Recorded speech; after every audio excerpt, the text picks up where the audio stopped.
Welcome into Seahawks Today. I'm your host, Will Ortner, and it's that time of the week again. I know it's early. We don't usually have the Hawks to watch on a Wednesday, but hey, when you're playing on Thursday night, you need that preview of the top 5 players that need to ball out for your Seattle Seahawks to beat the Arizona Cardinals in their upcoming matchup. We're going to get into that, but first, don't miss out. Subscribe to the channel. We've got videos on your Seattle Seahawks coming out every day. And the best part about this channel is it's completely free. It's free $99. There's something special about a great deal, and that's what we offer here. All you have to do is make sure that you subscribe to the channel.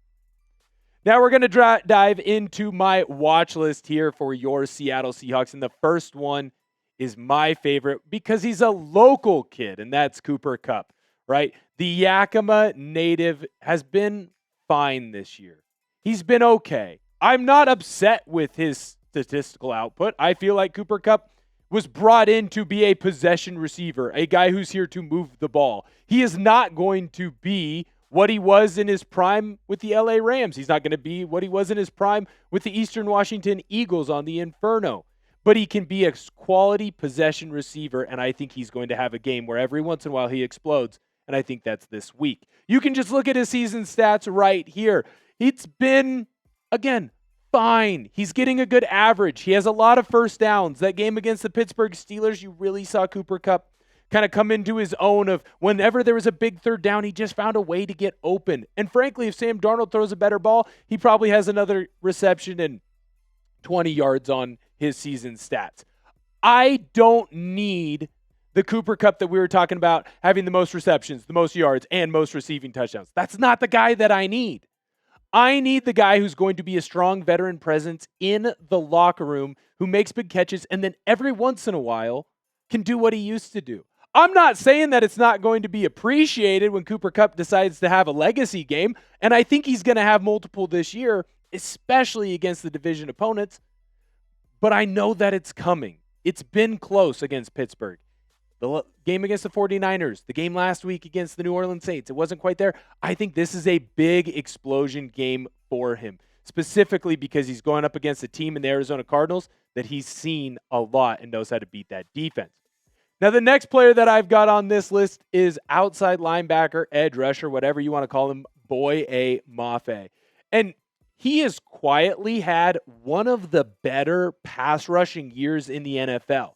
Now, you might look at me and say, Will, that's crazy. I don't think that he has a sack so far in the year. Mafe's been fine, but I haven't heard teams yell and scream about him. Right now, when he is in his pass rushes, he is winning at basically 30% on the year.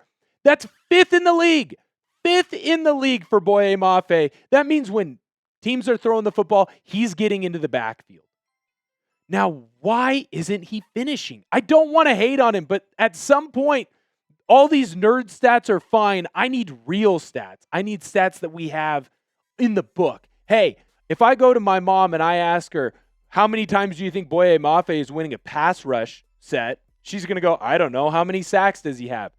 That's what I need out of Boye Mafe. I'm not trying to hate on the guy, but look at these stats. It's great that you're winning matchups. It's great that you're getting in the backfield. It's great that you are causing havoc, but you're not making tackles. 3 tackles on the year isn't good enough. Where's the tackles for loss? Where's the sacks? I'm very impressed with the ability that you've shown to win, but I need you to finish more on quarterbacks. Kyler Murray is the perfect game for Boye Mafe to do this with. Murray is going to hold on to the football longer than most quarterbacks because he has an innate ability to get out of pressure situations. What makes Kyler Murray so good is his running around ability. Sounds pretty similar to a small quarterback you used to have in Seattle and Russell Wilson. But here's the thing. Russell Wilson used to get sacked all the time. Some of that was on the offensive line, but a lot of that was on Russell Wilson trying to make more and extra plays, right? He's trying to make the big plays. Sometimes that leads to more sacks. You're seeing that with Kyler Murray over in Arizona. You did all the hard work. You beat the offensive lineman. You did everything that you were supposed to do. The only thing is you're not finishing. Why would I go to work every day and work my butt off and then not do a video for you, the people? I want the reward of you guys getting to watch the video. Why? Why is Boye Mafe not getting the reward? He needs to make sure that he finishes. Now, I've got a couple more players that I want to talk about. But before I do that, I got to talk to you about today's proud sponsor, PrizePicks. You and I make decisions every day, but on PrizePicks, being right can get you paid. Don't miss any of the excitement this season on PrizePicks, where it's good to be right. PrizePicks is simple to play. Just pick more or less on any 2 to 6 player stat projections, and if your picks are right, you could cash in. PrizePicks invented the flex play, which means you can still cash out if your lineup isn't perfect. You can double your money even if one of your picks doesn't hit. I was playing PrizePicks this weekend. Trust me, I should have used that flex play option. Download the app today and use code CLNS to get $50 in lineups after you play your first $5 lineup. That's code CLNS to get $50 in lineups after you play your first $5 lineup. PrizePicks, it's good to be right. I've got my 2-pick power play up for this game on Thursday night. Kyler Murray against this Seahawks defense, he's getting less. Sam Darnold against that Cardinals defense, he's getting more. You can tail me, you can fade me, but at PrizePicks, it's always good to be right. Now we're going to dive into the rest of my watch list here, and that is with quarterback Sam Darnold. He's the third player on this list, but I think you can make the argument that he actually might be the most important player on this list. Now, when you look at his season stats, I think a lot of people immediately gravitate towards the total yardage, and they say, well, that's just simply not good enough. And it's also 3 numbers and yards away from a very scary number. But I want to point this out. The interceptions are in the first 6 quarters of his career as a Seattle Seahawk. When you played the 49ers, Sam Darnold only threw for 150 yards. So when I look at this stat line, I go, holy cow, Sam Darnold has been awesome the last 2 weeks. That's not even going in to mention the fact that Sam Darnold only got to play in 3 quarters, really 2.5, against the New Orleans Saints because you were whooping on them that bad. Sam Darnold has been elite this year in the NFL, and we need to give him more credit. You're going to go up against a Arizona Cardinals team that loves to play 2 high safety looks. Why do they do this? Because they don't want to get beat deep. They want to set themselves up for, you have to beat us consistently with 5, 10, 7, 8, 9, 15-yard gains if you want to beat this Arizona Cardinals team. Guess what? Sam Darnold is the best in the entire NFL when it comes to attacking 2 high safety looks because he takes what the defense gives him. He finds Cooper Kupp. He finds Torrey Horton. He finds Elijah Arroyo. He finds A.J. Barner. Guys who are open short, and he continues to march the ball down the field.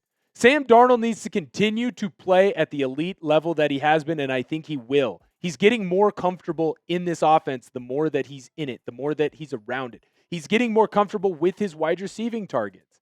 I love everything that Sam Darnold is doing in this offense, and I think he's putting you in a position not just to win a Thursday night game, not just to get into the playoffs, but to win this division. And if you're going to go and play too high all game long, we'll just pick you apart. How's that?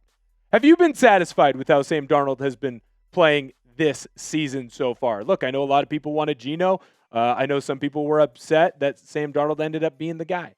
Let me know down below in the comments. Yes, you're satisfied with Sam Darnold, or no, you're not satisfied with Sam Darnold.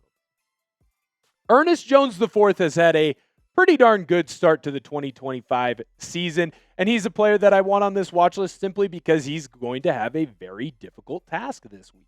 You can say what you want about Kyler Murray. He's a really difficult quarterback to play against because of his legs, because of his ability to extend plays, because of his ability to take what the defense gives him and then just runs past everybody.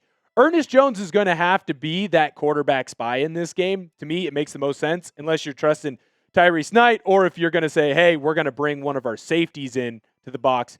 Ernest Jones seems to be the guy that has to be the QB spy and the Kyler Murray stopper. When you look at his stats this year, Kyler Murray's been fine passing the football. Rushing the football, it adds an extra layer to it. Right now, when I look at what Kyler Murray and this Arizona Cardinals offense has done, I wouldn't even blame Kyler Murray necessarily. I would blame more so the wide receivers in letting him down. That's why that yards per game is as low as it has been so far.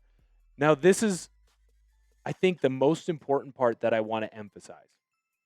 If I come back and I'm talking to you on Friday and the Arizona Cardinals have won, it is because Kyler Murray had a legacy game. He went off. When I look at that running back room, I don't think there's anyone in there, especially now with James Conner out. I don't think that there's anyone in that wide receiver room that scares me. I don't think there's anyone on this defense that scares me. There's one guy who scares me, and he plays the most important position in all of football, and that's Kyler Murray. So if Kyler Murray goes off, there is a chance you lose that game. You know who can stop him? That's Ernest freaking Jones. He's one of the fastest linebackers in the NFL. He flies downhill. He makes big-time plays. Ernest Jones has to have his hair on fire in this game. I'm okay if he has 4 tackles in this one, as long as they're 4 tackles when Kyler Murray tries to get loose. The last player that I want to shout out is Zach Charbonnet. This is a little bit of a leap of faith for me, as he hasn't been declared eligible yet or ineligible. But I believe that Zach Charbonnet is going to be back in the backfield for your Seattle Seahawks on Thursday night. He was a full participant in practice on Monday. He was a full participant in practice on Tuesday. I expect him to be a full participant in this one. It's kind of like we talked about in the lead up to the New Orleans Saints game. He probably could have gone with his foot injury, but it made more sense for the Seahawks to hold on to him and give you some extra time to let him heal and be ready to go, because you didn't need him in that game against the Saints if you were going to win. When we look at this backfield, I'm not here to stand up and say, hey, Zach Charbonnet, running back 1, because that's not what he is. I'm not here to say Kenneth Walker, running back 1. I think we all saw against the New Orleans Saints, when you have the full complement of this Seahawks backfield between Walker, Charbonnet, Helani, you are going to have the strongest output from your Seattle Seahawks. Getting Zach Charbonnet back adds another element, because when this unit is at its best, everyone's healthy. Kenneth Walker, he's going to make the big play, one cut, get gone, right? Zach Charbonnet, foot down, lowers his shoulder, runs through the opposing defenses. And then George Helani does a little bit of both, and Zach Charbonnet and Helani add out of the backfield when it comes to catching the ball, and add to it when it comes to blocking. I'm not here to stand up and say Zach Charbonnet's back, 100-yard game loading. I'm here to say that this offense is going to look its best and work at its best against a defense that does struggle to stop the run. When you can go from a Kenneth Walker, where a defense has to be scared of him hitting the big play at any moment, to, okay, now we have to be loaded for bear because Zach Charbonnet is running downhill. And if he gets a full head of steam going, that is going to hurt when he hits me. The run game has to show up on Thursday. Looks like you're probably going to be without fullback Robbie Oots.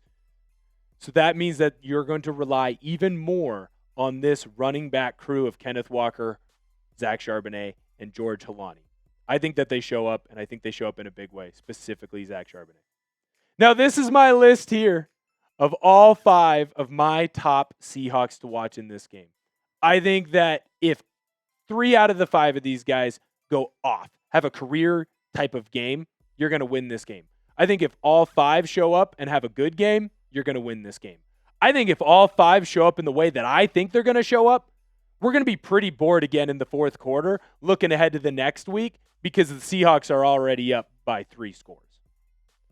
I want to thank all of you who stayed to the end of the video. You're a real one. And if you've been here all the way until the end, you might as well go and find that thumbs up button and make sure that you smash that like button so we can keep making this type of content about your Seattle Seahawks that you just love viewing. Until next time, I'll see you later.